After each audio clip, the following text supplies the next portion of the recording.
Notice to all, this program discusses issues about abusive politicians and abusive individual rich people who abuse the rights of our fellow citizens who are oppressed. This program does not intend to harm anyone. This program is fighting for the rights of our countrymen oppressed by oppressors.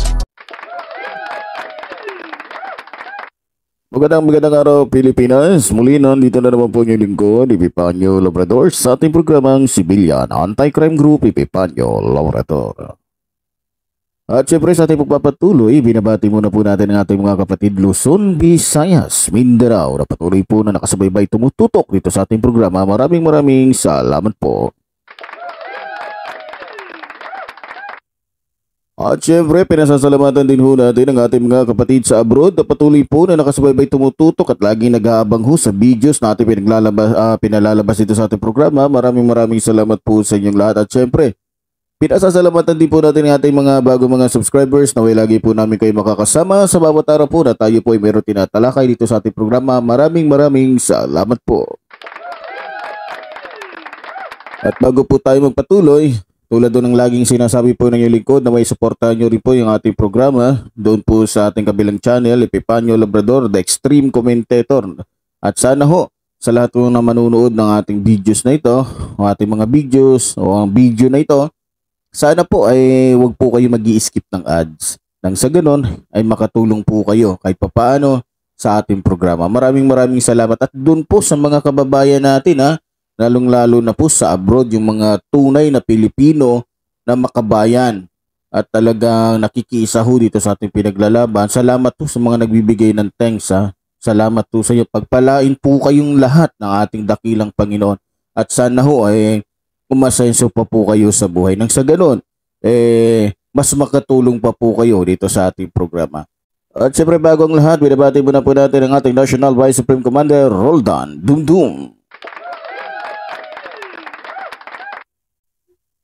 Sa araw po ito mga minamahal ko mga kababayan, pag-uusapan ho natin itong mga sinabi ho ni Sara Duterte na kung saan tila baga natututo na siyang rumispeto sa hukuman o natututo na silang rumispeto sa ating hukuman dito sa ating bansa na kung saan ho ay binaboy nila, tinanggalan nila ng kapangyarihan.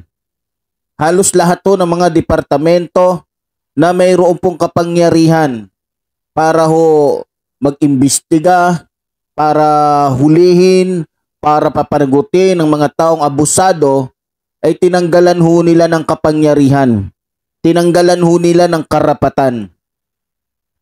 Na ngayon ho, alam naman ho natin na pinapanagot na ho itong mga Duterte sa kanilang mga kasalanan dahil sa kanilang pag-abuso sa kanilang kapangyarihan, na kung saan ginawa nilang Diyos yung mga sarili nila, lalong-lalo na yung tatay nito ni Sara Duterte.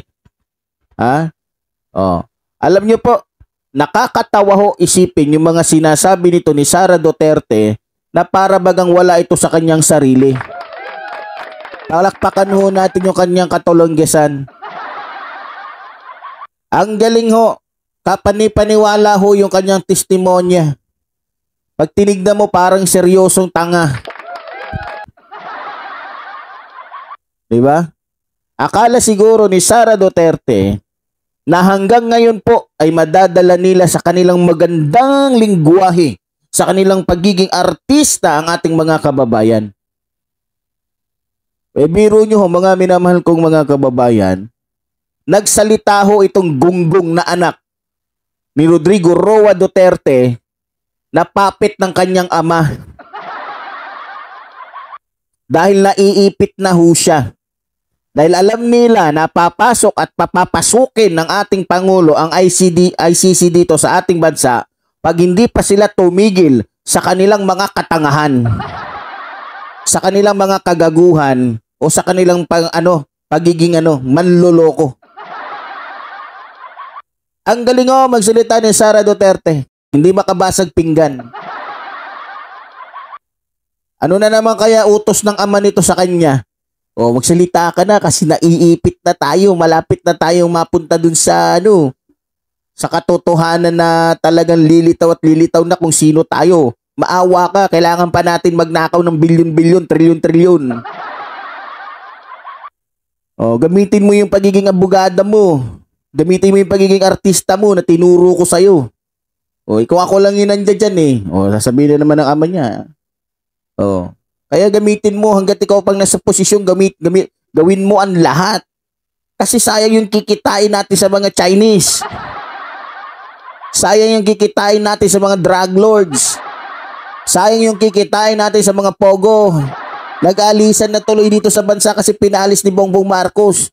Kailangan natin silang pabalikin kasi sila yung magbibigay sa atin ng pagkakataon para maging trilyonaryo. O baka dumating yung panahon tayo ang isa tayo sa top 10 na pinakamayaman sa buong mundo. O di ba? Eh alam naman natin utak ng tatay nito eh. Utak kriminal. Utak drug lords. Utak Diyos-Diyosan. Mapunta ho tayo doon sa sinabi ho ni Sara Duterte. Nagsalita ho itong gunggong na to, itong vice president natin na walang ibang iniisip kundi magnakaw ng magnakaw, walang ibang iniisip kundi makakuha ng confidential funds. Kaya nga 2 ranggo kinuha niya eh. Hindi na kontento sa pagiging vice president kaya gusto pa niyang kunin yung DepEd. Sa pamamagitan kasi ng DepEd, magkakapera siya. Diba? Yan po yung senyalis ng mga gahaman ho sa pera at kapangyarihan. Eh pwede naman ibigay yung ranggo na yun sa DepEd tsaka hindi siya karapat-dapat sa DepEd dahil bobo siya. Hindi lang bobo. Biro mo dahil gusto ng China tayo ay maging probinsya. Biro mo. Nung siya ang naging presidente, sa dami-dami na naging vice president, siya lang yung nagbago. Pinabago niya agad lahat ng curriculum. Anong kulum-kulum dyan sa natin. At siningit niya yung aralin na pang Chinese. Dahil nabayaran siya ng mga Chinese. Dahil supporter niya ay mga Chinese. Kaya dinidiktahan siya ng mga Chinese. Kaya gusto niya pati yung pag-aaralan natin dito, Chinese. Diba? Kundi ba naman mga hoodies? Palibhasa. Hindi, ay nako talaga. Itong mag-ama na to, mga kababayan, gumising na ho kayo. Tama na ho ang pagpapagamit ninyo sa mga Duterte, gumising na ho kayo sa katotohanan. Tama na po. Maawa po kayo sa milyon-milyong mga kabataan at milyong-milyong mga kababayan natin na umaasa sa tamang serbisyo at sa pagiging tapat ng isang politiko. Nadadala na lang ho kayo sa kanilang mga commercial sa TV. Nadadala na lang ho kayo sa kanilang alasanto na pagsasalita. O baka mas marami ng MPA dito ngayon na nagkalat ngayon sa ating lipunan na kunyari lang ay mga ordinaryong tao pero mga MPA pala na supporter nitong mga ito. Mabalik ko tayo. Dumako tayo sa sinabi niya. Hinihikayat to ni Sara Duterte na ang ating mga kababayan o ang ating mga politiko dito sa ating bansa na igalang daw di umano ang ating hukuman. At malaking kahihiyan daw para sa ating lahat na papasukin yung ICC dito sa ating bansa. Na para bagang gusto niyang palabasin na kapag pinapasok yung ICC dito sa ating bansa, sila lang yung may husay, sila lang yung may galing, sila lang yung mayroong kumbaga may kakayanan na magpahuli ng mga kriminal at magpakulong ng mga kriminal. Insulto daw para sa bansang ito. Kapag pinapasok natin yung ICC, insulto o baka naman may ibang ibig sabihin ka. Alam ho kasi ni Sara Duterte na kapag ang ICC ang pinapasok sa bansang ito, hindi pwedeng bayaran ng kahit sino man sa kanila. Hindi pwedeng bayaran ni Paulo Duterte, hindi pwedeng bayaran ni Rodrigo Roa Duterte ang ICC. Dahil ang misyon nila ay bigyang katarungan ang mahigit sa 30,000 katao na pinapatay ni Duterte na kung saan inilagay niya sa kanyang sariling batas o sa kanyang sariling kamay ang batas. Na nung mga panahon na yon, tinapakan niya, binaboy niya, winalangya niya ang ating hukuman sa bansang ito. Hindi siya dumaan sa proseso. kundi dinaan niya sa pagiging rebelde ang pagpatay sa ating mga kababayan. Ngayon na naiipit na ho itong mag-ama, ngayon ho na lumalabas ng kanilang mga kabulukan, ayaw nilang papasukin ang ICC. Dahil alam nilang hindi nila kaya itong bayaran. Alam nilang hindi nila ito masusulsulan. Alam nilang hindi nila kaya itong ma-impluwensyahan ng kanilang kapangyarihan. Kaya gumamit na naman po ng isang kadramahan, ng isang magandang pananalita itong si Sara Duterte na para bagang totoo sa kanyang sarili. Ha? Ngayon Duterte, ngayon Sara Duterte, naisip nyo ba yan na igalang ang hukuman sa bansang ito? No, mga panahon na ang tatay mo pa ang presidente ng bansang ito? Naisip nyo bang igalang ang ating korte? Naisip nyo bang igalang ang ombudsman? Naisip nyo bang igalang ang human rights? Wala. Ni konti, ni katiting na paggalang sa mga departamento o katiting na paggalang sa hukuman na mayroon tayo dito sa ating batas ay hindi nyo ginawa. Ginawa nyo silang mga laruan, ginawa nyo silang mga pipi, bulag, ginawa nyo silang mga inutil. Tama? Tapos ngayon, nung alam na ni Sara Duterte na ito si Bongbong Marcos ay malapit na ho papasukin ng ICC, gumawa ho siya ng testimonya, gumawa po siya ng ng salaysay na kung saan gusto niya ipakita sa ating mga kababayan na dapat igalang daw ang hukuman. Noong mga panahon ninyo, noong panahon ng tatay mo, kung ginalang nyo ang hukuman, walang nangyaring extrajudicial killings. Kung ginalang nyo ang hukuman, walang mga biktima sa tinatawag ninyong war on drugs. Tama ba? Wala mga biktima. Kung may paggalang kayo sa hukuman sa bansang ito, hindi nyo tatakutin yung human rights at sasabihin nyo, sisipain, ihuhulog sa hagdanan isa-isa. O yung yung COA. Kung may paggalang kayo sa batas, hindi nyo ilalagay sa mga kamay ninyo ang batas.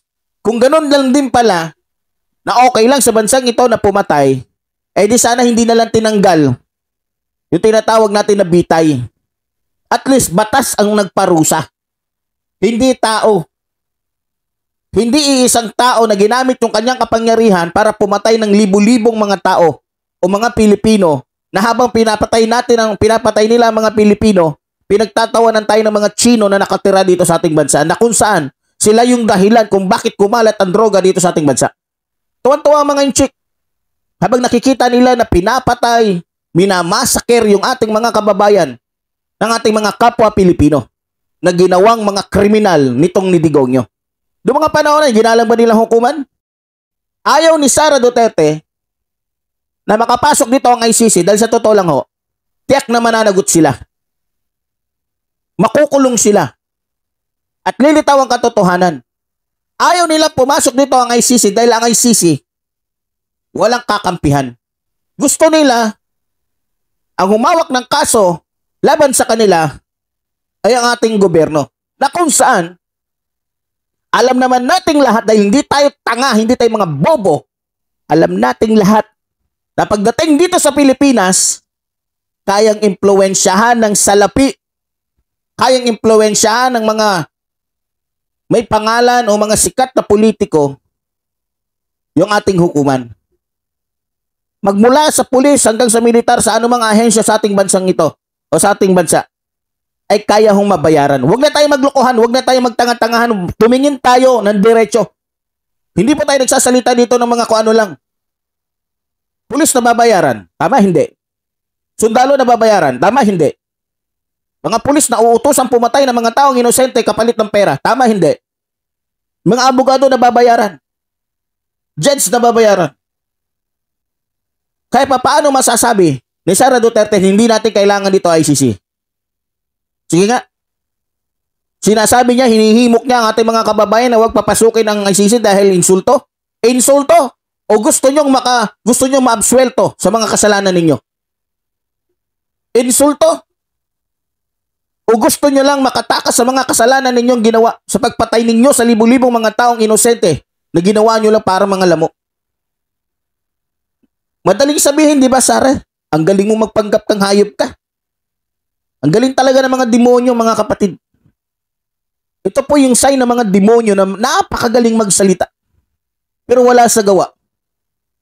Biro mo, hinihimok tayo, malaking kahihiyan daw. Pero hindi sila nahiya noong mga panahon na pumatay sila ng mahigit 30,000 o 30,000 mga katao na hindi nila dinaan sa tamang proseso na dapat ang hukuman ang hahatol sa mga yon kung yung ba'y dapat patayin o hindi. Alam ni Sara, matatalino talaga sila. Ang galing, mga kapatid. Nililin lang na naman ni Sara Duterte ang ating mga kababayan. Respeto. Respetohin mo yung mukha mo. Respeto sa hukuman sa bansang ito. Kung nirespeto nyo ang hukuman sa bansang ito, di sana hindi nyo pinatakas yung mga Chinese o drug lord na mga Chinese noong mga panahon ni Digongyo. Ano ginawa ninyo? Nakatakas yung mga drug lords na Chinese dahil ginamit ninyo ang kapangyarihan ninyo para hindi sila managot. Sa halip, pinakita nyo sa mga Chinese na kaibigan ninyo, mga kaalyado ninyo, mga supporters ninyo, na kaya nyo pumatay ng mga Pilipino sa harapan nila. At kaya nyo silang protektahan kahit pa merong hukuman sa bansang ito. Tapos sa tuturuan mo, Sara Duterte, na dapat igalang natin ang korte, ang baluslos. Mana ka talaga sa tatay mo na mas pangit pa sa mukha ni Lucifer. Ha? Mana ka talaga sa tatay mo. Ang galing mo magpanggap kang hayop ka. Ba't di ka pa mamatay-matay kang hayop ka? Ha? Lilinlangin mo na naman dahil yung mga Pilipino dahil gusto mong makalusot sa kasalanan ninyong mag-ama. Ha? Kaya nananawagan ho kami sa ICC. Pakiusap lang mo, kunin nyo na hutong mag-ama. Patayin nyo na hutong mga to. Wala hong karapatan na mabuhay itong vice president namin dito, pati yung tatay niyang demonyo. Silang magkamag-anak, hulihin nyo na ho lahat. Imasakir nyo na rin. Para maramdaman nila kung anong ginawa nila sa mga kapwa namin Pilipino dito sa aming bansa. Gawin nyo po ang lahat. Nananawagan ho kami sa ICC. Maawa po kayo sa bansa namin. Dahil mayroon pong mga demonyo na nandito ho sa posisyon na ginagamit po yung kanilang husay at galing sa pananalita para lang po malinlang ang aming mga kababayan. Panagutin nyo po sila sa kanilang pagiging kriminal, sa kanilang pagiging magnanakaw sa kaban ng pera ng aming bansa. Galing ni Sara Duterte, no? Galing talaga. Believe talaga ako dito. Talagang master na master niya yung pagiging niya, abugago. Manang-mana talaga siya sa tatay niyang demonyo. Kaya mga kababayan, nakakatawa ho to. Biro mo, ako may respeto siya sa hukuman. Naalala nyo?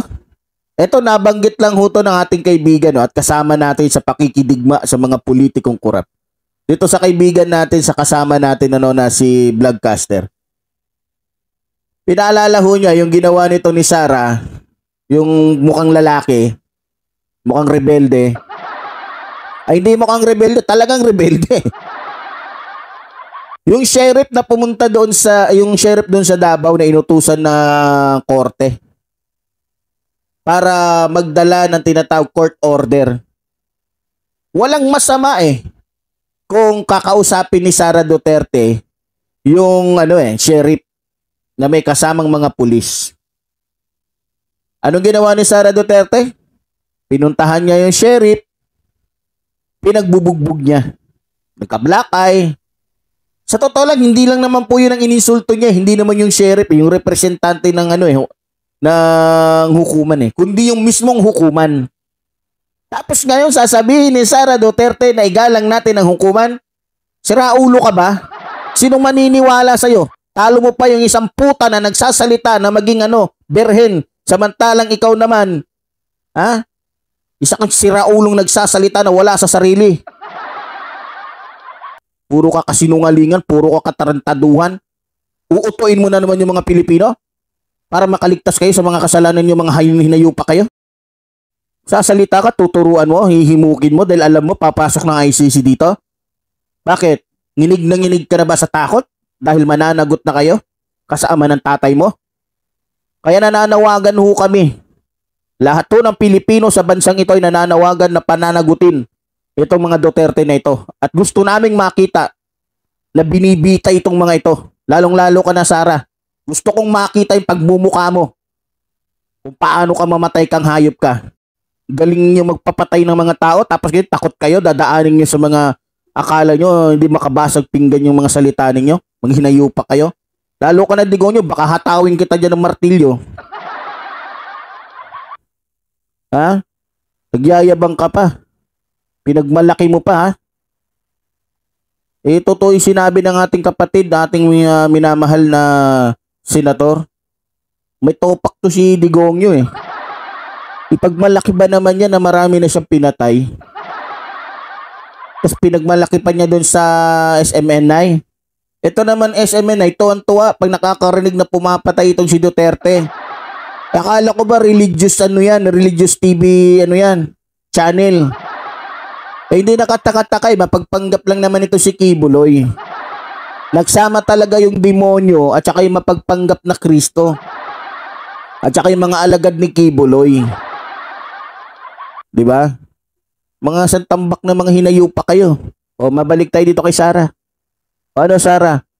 Sa tingin mo ba tatalab yung sinabi mo na igalang ang korte? Matagal na namin ginalang ang korte, kayo lang hindi gumalang. Hinihimok mo mga kababayan natin na igalang ang korte. Sa sobrang paggalang na nga namin sa korte. Ha? Wala na nga kaming nagawa eh. Kayo lang naman itong uminsulto, bumaboy, bumastos, tumapak sa kapangyarihan ng korte. Ayaw nyo papasukin yung ICC? Kaya gumagawa ka ng testimonya para hindi mahadlangan ang pagiging presidente mo? Sira ulo ka ba?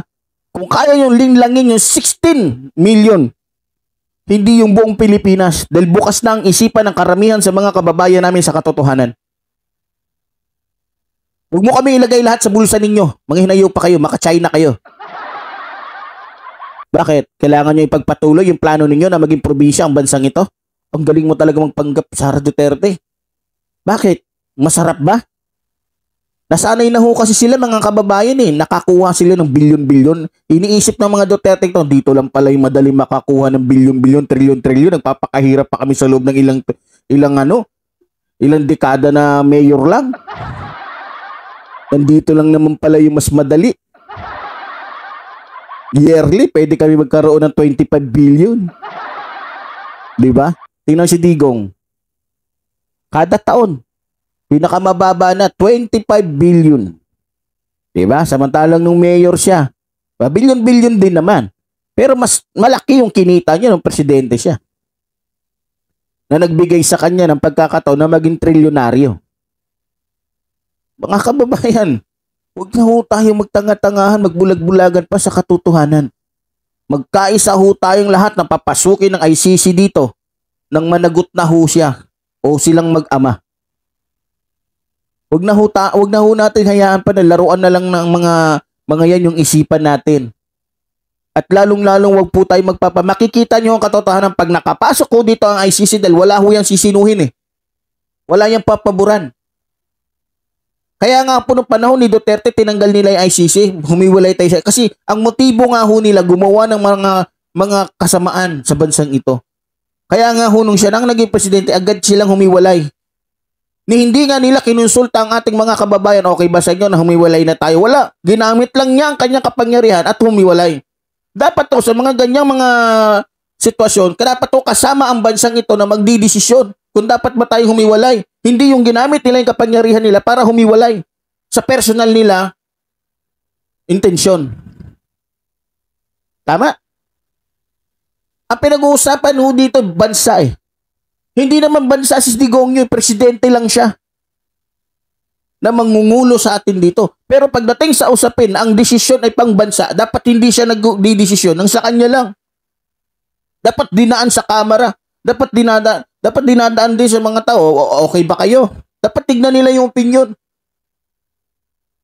Kabastusan yung ginawa ni Duterte. Kaya pala gusto ni humiwalay agad sila dahil alam ni Duterte bilang abogado na mananagot talaga siya. Dahil nag-overpower siya. Nanamantala siya. Ginamit niya sa pang-aabuso yung kapangyarihan niya. Yung mga illegal na pogo na dapat hindi tinatanggap sa kahit sa amang bansa, tinanggap niya. Na kung saan dahil sa pogong yan, tulad na sinabi ko, nagkaroon ng talagang talamak na transaksyon tungkol sa droga. Marami ang ginawa niyang kalokohan. Nagpanggap siya na pumapatay siya ng mga adik dahil galit siya sa adik. Para hindi mahalata ng ating mga kababayan na sila mismo ang drug lord sa buong bansa na nagpapakalat ng tuli-tulinadang shabu. Kasabwat ang mga Chino o ang China para malason, masira ang kinabukasan ng ating mga kababayan. Nirespeto ba nila ang gobyerno? Nirespeto ba nila ang ating hukuman? Hindi. Kasi para sa kanila, pag presidente ka, talo mo ang hukuman. Para sa mga Duterte, pag presidente ka, talo mo kahit anong ahensya dito sa ating bansa. Sila ang hukom. Sila ang huwes. Sila ang may karapatan na magdesisyon sa lahat ng mga bagay na mayroon dito sa bansa. Sige nga. Tapos ngayon, tuturuan tayo ni Sara Duterte. Marunong pala mahiya ito sa Sara Duterte. Kaya hiya daw pag pinapasok natin dito ang ICC dahil pag nangyari daw yon, parang sinasabi na daw natin na ang ICC lang o taga-ibang bansa lang ang marunong magbigay ng hustisya sa mga naaapi. Totoo naman eh. Bakit? Kailan ba nabigyan ng hustisya yung mga biktima ni Digong nyo? Kailan ba nabigyan? Hanggang ngayon nga, hindi pa nabibigyan eh. Kasi nasa posisyon pa si Sara eh. Napagtatakpan pa niya, nagagamitan pa niya ng impluwensya, nagagamitan niya ng pera. Tama ko hindi? At alam nating lahat na dito sa ating bansa, pag may pera ka, pag may kapangyarihan ka, walang batas na sino man pwedeng gumalaw sa'yo.